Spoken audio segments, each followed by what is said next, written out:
मालूम बा कि हमको कुछ आए चाहे नहीं, चुनाव लड़ाने आता है। पिछला 10 बरस में जिस नेता जिस दल का भी हमने हाथ पकड़ा है वो कभी चुनावे नहीं हारा है।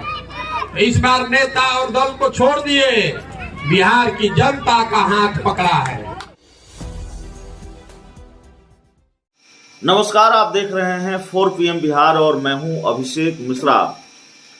चुनावी रणनीतिकार प्रशांत किशोर, कभी जेडीयू के राष्ट्रीय उपाध्यक्ष रहे प्रशांत किशोर, इन दिनों जन सुराज यात्रा पर हैं और लगातार कई दिनों से वो पद यात्रा कर रहे हैं और सैकड़ों किलोमीटर की दूरी उन्होंने इस पद यात्रा के दौरान नापी है। प्रशांत किशोर ने इस पद यात्रा को शुरू करने से पहले ये कहा था कि जरूरत पड़ी तो वो अपनी नई पार्टी भी बनाएंगे, अपना नया राजनीतिक दल भी बनाएंगे। और अब प्रशांत किशोर ने इस बात के पुख्ता संकेत दे दिए हैं कि वो 2024 और 2025 का चुनाव लड़ेंगे। 2024 में देश में लोकसभा के चुनाव होने हैं और 2025 में देश में विधानसभा के चुनाव होने हैं, माफ कीजिएगा, बिहार में विधानसभा के चुनाव होने हैं। तो प्रशांत किशोर ने संकेत यह दिया है कि वे इन दोनों चुनावों में अपने उम्मीदवार उतारेंगे। प्रशांत किशोर ने कहा है कि समाज के लोग जिसे चुनकर आगे करेंगे, मैं पूरी ताकत उसको जितवाने में लगाऊंगा। तो जाहिर है प्रशांत किशोर 2024 और 2025 के लोकसभा चुनाव में अपना उम्मीदवार उतारने जा रहे हैं। उनके इस बयान से यह संकेत मिलता है। 2014 के लोकसभा चुनाव में प्रशांत किशोर की भूमिका बड़ी अहम रही। उन्होंने रणनीति तैयार की। तब प्रधानमंत्री नहीं थे, गुजरात के मुख्यमंत्री थे नरेंद्र मोदी, उनके लिए, बीजेपी के लिए। और 2015 के बिहार विधानसभा चुनाव में उन्होंने रणनीति तैयार की। रणनीतिकार की भूमिका में रहे बिहार के मुख्यमंत्री नीतीश कुमार के, जेडीयू के, और दोनों चुनावों में सफलता मिली। अगर अपवाद छोड़ दे तो ज़्यादातर चुनावों में प्रशांत किशोर को सफलता ही मिली है। पश्चिम बंगाल का चुनाव अगर ममता बनर्जी ने जीता, बीजेपी को हराया, तो उसका क्रेडिट भी प्रशांत किशोर को दिया जाता है। अब सवाल यह है कि प्रशांत किशोर अगर अपने उम्मीदवार उतारेंगे तो कितनी सफलता मिलेगी उनको और इससे नुकसान किसका होगा। बिहार के मुख्यमंत्री नीतीश कुमार और उनकी पार्टी के राष्ट्रीय अध्यक्ष ललन सिंह कह चुके हैं कि प्रशांत किशोर बीजेपी के लिए बैटिंग कर रहे हैं और बीजेपी कई बार कह चुकी है प्रशांत किशोर नीतीश कुमार के लिए बैटिंग कर चुके हैं। यह भी समझना है कि प्रशांत किशोर बैटिंग किसके लिए कर रहे हैं। धीरे धीरे तस्वीर साफ हो ही जाएगी। हालांकि एक बात साफ है कि प्रशांत किशोर के निशाने पर नीतीश कुमार ही होते हैं। ज़्यादातर नीतीश कुमार और लालू यादव का परिवार होता है। बीजेपी उनके निशाने पर थोड़ी कम होती है।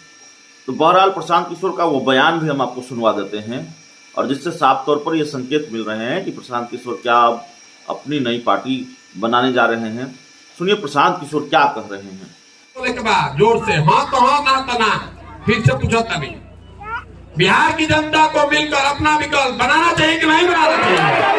बनाना चाहिए ना भाई। आदमी कहता है भैया इतना बात बुझा गए एकदम ठीक से, लेकिन ये हो ही कैसे? चुनाव कैसे जीतल जाए? इतना बड़ा बड़ा दल है, इतना बड़ा बड़ा नेता है, साधारण लड़का, गरीब का लड़का कैसे जीती है सब? हम आपको बता रहे हैं कैसे जीतेगा। जो भी प्रशांत किशोर को जानता है उसका मालूम बा कि हमको कुछ आए चाहे नहीं, चुनाव लड़ाने आता है। पिछला 10 बरस में जिस नेता जिस दल का भी हमने हाथ पकड़ा है वो कभी चुनावे नहीं हारा है। इस बार नेता और दल को छोड़ दिए, बिहार की जनता का हाथ पकड़ा है।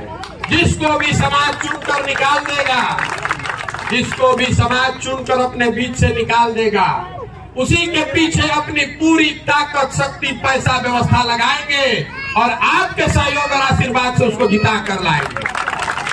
तभी बनेगा जनता की सरकार। एक नाम का बा जन सुराज, सुराज मतलब सुंदर राज, केकर सुंदर राज, प्रशांत किशोर के ना, मोदी जी का नहीं, लालू का नहीं, नीतीश का नहीं, प्रशांत किशोर का नहीं।